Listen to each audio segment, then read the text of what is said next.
Hey y'all, welcome back to the party. It's me, your girl BrittReacts, and today we're going to react to Shane Gillis' stand-up monologue from SNL. Let's see what he has to say. Thank you. Thank you very much. Yeah, I'm here. I made it. Most of you probably have no idea who I am. Yeah, right. I was fired from this show. Talk about it. Talk about it. But don't look that up. Please. If you don't know who I am, please don't Google that. It's fine. Don't even worry about it. I don't know. I probably shouldn't be up here, honestly. I should be home. I should be a high school football coach. That's what I should be. Like, God molded me perfectly. He does to be look a high like school football coach. That's true. / ninth grade sex education teacher. But that is what I want to be. I love his self-deprecation. Like, it's always so spot on. Like, yes, sir, you actually do look like you would be. Like, I would not be surprised if he showed up in a tracksuit and had a whistle hanging around his neck. And I can say that because I have a husband who's a basketball coach, okay? All right? I can say it. And he does wear both.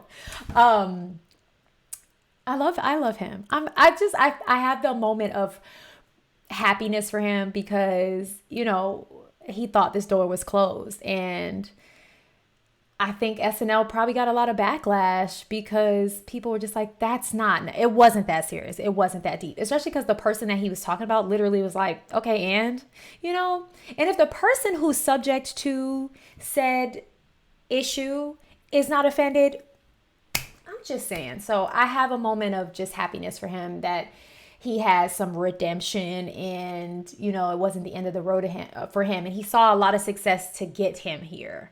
So this feels well-deserved. I love his humbleness of saying like he should be at home, but honestly, he deserves to be right where he is. Like, I think he's funny. I hope he does a little Trump. I hope he talks about himself some more. I hope he kind of goes in on the SNL team maybe for firing him. I don't know. Let's see. All right. But that is what I want to be. That is, I can feel it. It's like my true calling. And Sex ed teacher? I can feel it. I'm getting older. It's passing me by. Like my biological clock is ticking on this stream. On this stream? Like when a woman's biological clock is ticking, she sees like a baby in a stroller and is like, oh my God, your baby. Like, that's how I am if I see like a big 15-year-old. I'm like, oh my God, look at the size of that kid. With the right coaching, that kid could be something special, I'm telling you right now. I come from a long line of coaches in my family. My father is actually a volunteer assistant girls high school basketball coach. Not a volunteer. He's actually here right now. You get him on there? Yeah. Oh, look at his dad. Oh, he looks just like his mom. He looks just like his mom. Like, from here down is all his mom. I love his dad. He must be like retired or something. I love that though. Oh, and they're there to support him. There he is. And it's like, Shane, that's not funny. My dad, the volunteer assistant girls high school basketball coach. I thought it was funny. All right. He's not You laughing. don't think that's funny to bring my dad here to make fun of him for being a girls high school basketball coach? All right. I thought it was great. Never mind. Thought that was going to be a big hit here. All right. Now, my mom's up there with him. My mom, I'm not going to make fun of you. My mom asked me this a lot, and it's kind of an intense question. My mom asked me, she's like, when did we stop being best friends? Oh. And she's right. We used to be best friends. You remember that when you were a little boy and you loved your mom and you thought she was the cool? You remember when you were gay? You remember when you were just a gay little boy? Y'all know I have an infant. I can't call him a newborn anymore because he's outgrown the newborn stage. And we went to the bank this morning and the lady that was helping me was like, he looks at you like you are the sun, the moon, and the stars. And I was like, that's mutual. Girl, that is mutual. We spend all morning, every morning, just staring into each other's eyes. And I hope that never changes. Like, the thought of him growing up and becoming his own man. And I have a daughter. She's 9. Okay? And we are like thick as thieves. But this little boy, the thought of him growing up and not being my best friend.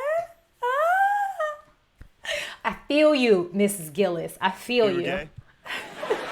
You remember when you were just a gay little boy? Every little boy is just their mom's gay best friend. There's literally zero difference. I was gay for my mom. She would pick me up from school. I'd hop in the van. I'd be like, girl, tell me about you. I thought she was cool. I would listen to her music. I'd be like, bam, bam, bam, bam, bam, bam. Let's go, girls. I would dance for her. Shania. My little dancer.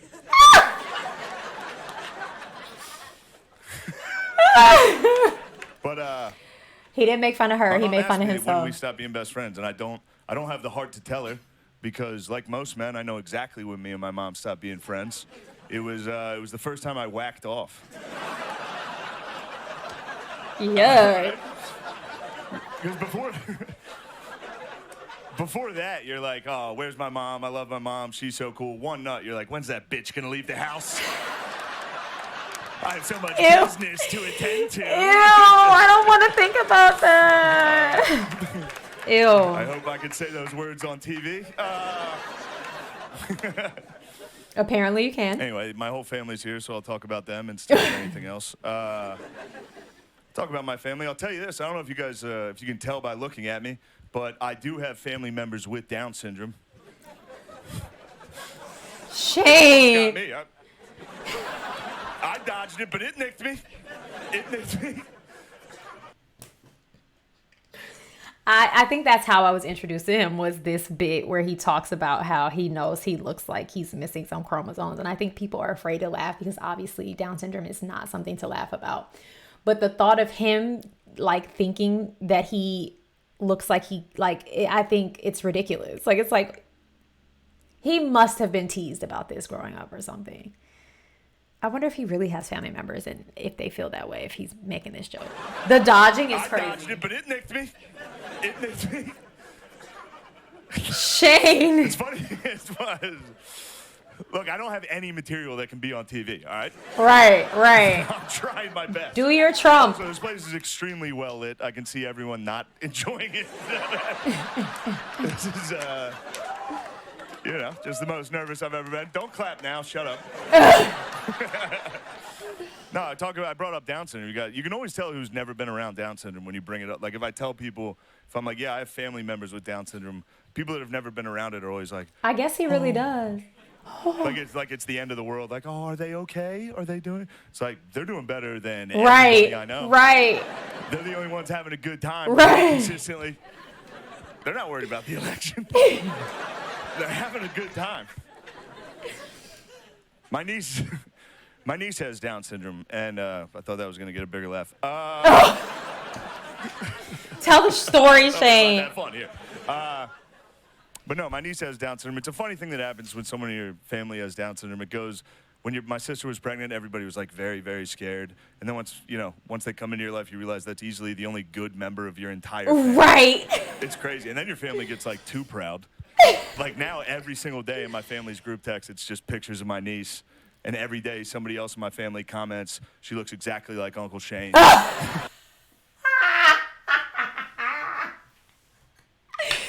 The thing is, I think Down syndrome children, like the babies, are literally the cutest thing. And they are always so happy. Like, it's like, for whatever their ailment is, and I don't know a ton about it, I feel like they come into the world with like more joy and happiness. And I agree with him on that. I think he's trying to be funny, but I think he does know this from experience. I think he's right. The little girl's probably stinking cute as all get out.